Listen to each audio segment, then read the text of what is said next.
Bi tarata ye octobre kalo tile fɔlɔ san 2024 an bɛ aw bɛɛ lajɛlen fo aw ka wagati o cogoya la kunnafoni ale waati selen ni a y'aw bisimila.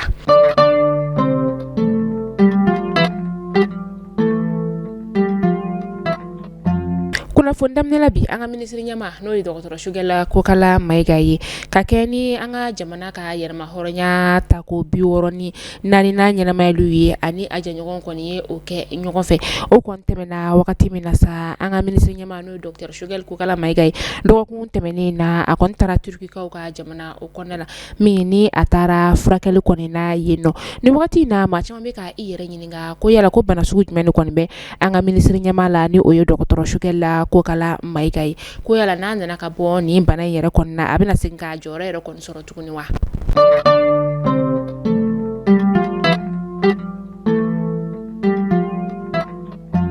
An ka minisiri bɛ yen nɔ ni ale ɲɛsinnen bɛ kalanko koɲɛw olu ma ni o ye Dr Amadu Si Sawane ye kunu an ka jabarasoba o la a ye kunnafoniya ni ka o di yen nɔ lakɔlita min ni ale kun bolodalen n'o ka bi octobre kalo tile fɔlɔ o ma kɔnɔ san 2024 o kɔni o bɔra a dɔgɔkɔrɔ ni ka bila novembre kalo tile 4 natɔ la san 2024 ka sababuya kɛ an bɛ wagati min na i n'a fɔ sisan nɔ ji kɔni ale walankatara ka don maaw olu ka sokɔnɔnaw olu la maa caman de kɔni bɔlen don i ka sokɔnɔna la ni ka i kunda lakɔliso kɔnɔnaw olu kan o de sababu ye lakɔlita kɔni ni ka ale bɔ a dɔgɔkɔrɔ.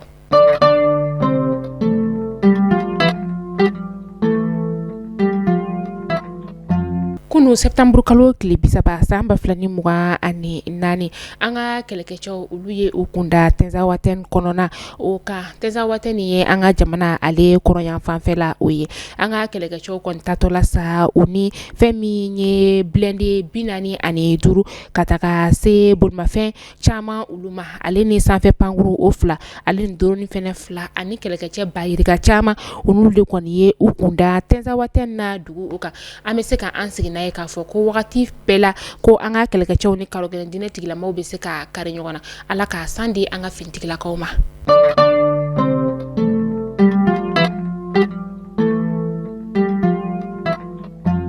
Cakɛyɔrɔ min bɛ yen nɔ ni ale ɲɛsinnen bɛ ɲɛnaminimafɛnw kɛlɛli o ma Sikasokaw olu fɛ yen nɔ o ɲɛma n'o ye lieutenant colonel la Turu Kanute ye ni lieutenant in yɛrɛ kɔni ale n'a ka kɛlɛkɛcɛw kɔni ye tɛgɛ da maa 3 olu kan minnu kɔni n'u ka baara kun ɲɛsinnen tɛ fosi ma ɲɛnaminifɛn kɔni o feereli o ma u b'a feere yɔrɔ min na sa o de ye dugu Kɔlɔbugu ye ale ni Darabu o ye ni dugu yɔrɔ kofɔlen ninnu kɔni bɛ Sikato sigida o la ani ɲɛna o lamini na u kɔni y'a jira k'a fɔ ko septembre kalo tile 27 san 2024 ninnu kɔni ka baarakɛta kɔni ale bonyana kosɛbɛ kɛnɛdugukaw olu fɛ yen nɔ o de siratigɛ la sa u y'u minɛ wagati min na ɲɛnaminifɛn min ni ale bɛ wele ko cannabis o biriki 4 u ye o kɔni sɔrɔ u bolo ka taga se cannabis sachet 540 ani 2 ma ani furakisɛ min ni ale bɛ wele ko tramadol la o 487 o n'a suguya wɛrɛw fɛn min ye furakisɛ min ni ale fɛnɛ bɛ wele ko Diazepam ale 340 o fɛnɛ sɔrɔla u bolo ka taga se furakisɛ suguya caman ma ani ɲɛnaminifɛn suguya caman wɛrɛ ni bɛɛ lajɛlen kɔni sɔrɔla ni maa ninnu kɔni olu bolo lieutenant colonel Turu Kanute a ye foli kɛ ni ka ɲɛsin a ka cɛdenw olu ma ka sababuya kɛ ala ni u ka basigi n'u ka ɲɛmajɔ u sera ka tɛgɛ da ni maa ninnu kɔni kan.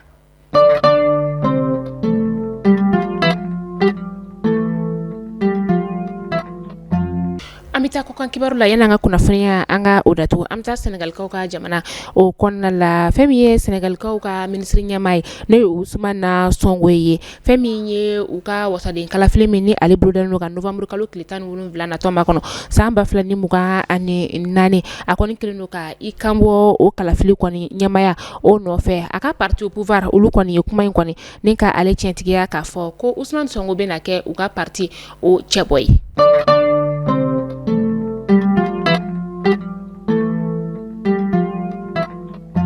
An Ameta kodifarikaw ka jamana o kɔnɔna wagati la septembre kalo tile 23 tɛmɛnen kɔni na fɛn min ye burukinabew ka jabaraso o ye u ka ministre bɛ nɔ ni ale ɲɛsinnen bɛ lakana koɲɛw ma ni o ye Mahamadu Sana ye ale kɔni y'a yɛrɛ ka fɔ a ka kuma kun kɔnɔna la ko fɛn min ye Côte d'Ivoire jamana ye ale kɔni y'a laɲini ka se ka u ka jamana kɔni ni ka o lomboyanba kabi wagati min na fɛn min ye lieutenant colonel Henri Sanogo Damiba ye ni ale kun ye u ka cɛmancɛ fanga jamana ɲɛmaa ye Burkina Faso kaw ka jamana kɔnɔna la janvier kalo tile 31 kana se septembre kalo tile 30 san 2022 o kɔnɔna la n'ale kɔni ka fanga kɔni o dafirila o wagati Ivoiriens ka gouvernement kumalasela ni o ye Amadou Coulibaly ye ale kɔni ye kuma ni ka o bɔ ka bin kunnafonidilaw olu ɲɛma k'a yira ka fɔ ko olu kɔni ka jamana ni o ye Côte d'Ivoire jamana olu tile kelen ma deli k'a laɲini ka fɔ ko u sigiɲɔgɔn jamana k'u bɛ na gɛlɛya ta ni ka lase o ma fo ka taga se ko ka jamana kɔni ni ka ale yonboyaba ko Côte d'Ivoire jamana ale ye bɛn jamana ye fɛn min ye keleya jamana o fɛnɛ do dunan bisimila jamana fɛnɛ o kɔni ye Côte d'Ivoire jamana ye ko Burkina Faso kaw ka Burkinabe caman de kɔni bɛ Côte d'Ivoire jamana o kɔnɔna la min kɔni bolila ka bɔ u fɛ nɔ kɛlɛ o y'a sababu ye a ma bɛ t'i jɔ maa ba 60 o bɔɲɔgɔnla minnu kɔni bɔra Burkina jamana ale kɔnɔna la ka sababuya kɛ kɛlɛ ko hakilina jiginna fɛnɛ fɛn min ye Burkina ni Côte d'Ivoire jamana kɔni ni jamana fila bɛɛ kɔni ye jamana kelen de wa ni jamana ninnu kɔni ka bolodi ɲɔgɔnmaya tɔ kɔni o bɛ sinsin ka taga fɛ de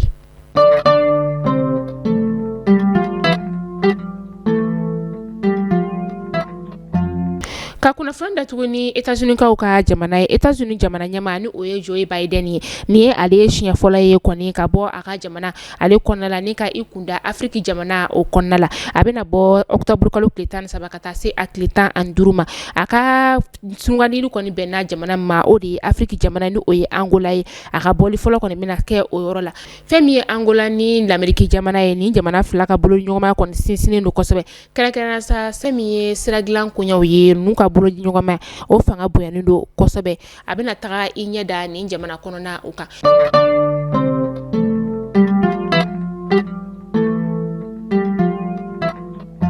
an b'a lɔdɔniya k'a fɔ ko ni kunnafoni damadɔ tun bɛ an bolo kɔrɔ bi ni k'a da o kelen-kelenna bɛɛ lajɛlen kulo kan aw ni ce aw ka lamɛnliko ɲuman na aw k'an bɛn don nataw la kunnafoni kuraw olu kɛnɛ kan